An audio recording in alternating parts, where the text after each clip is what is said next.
Volontyor deganda bu odam beg'araz kimgadir yordam berish.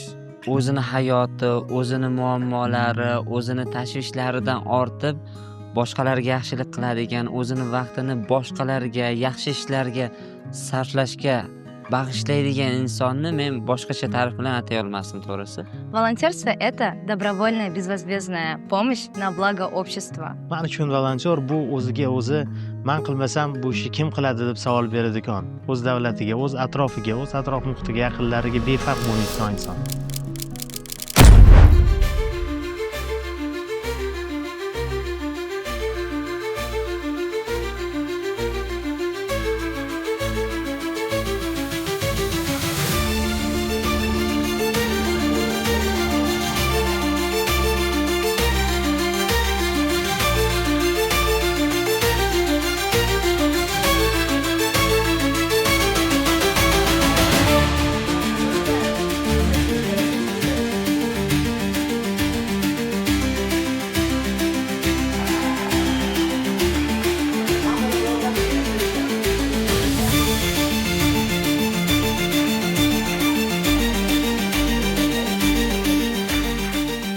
Avlod o'quv oromgohi, volontyorlar oromgohi eng asosiy maqsadini qanday qo'ydi?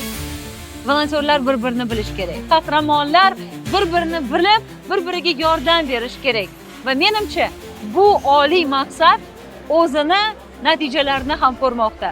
Imkoniyatdan foydalanib, Yoshlar ishlari agentligini rahbariyatiga va to'g'ridan-to'g'ri Alisher Zafarovichga, Dilnozaxon Sobirjonovga rahmatlarimizni yetkazamiz. Asosiy e'tibor badiiy chiqishlar, o'yin kulgulardan tashqari o'quv seminarlariga, bizdagi bilim salohiyatini oshirishga, turli xil yo'nalishlardagi o'zimizni fikrlash doiramizni o'stirishga qaratilganligi uchun menga juda ham yoqdi. Наши эти 3 дня прошли очень насыщенными. Мне очень понравился график, как они составили, очень плотно.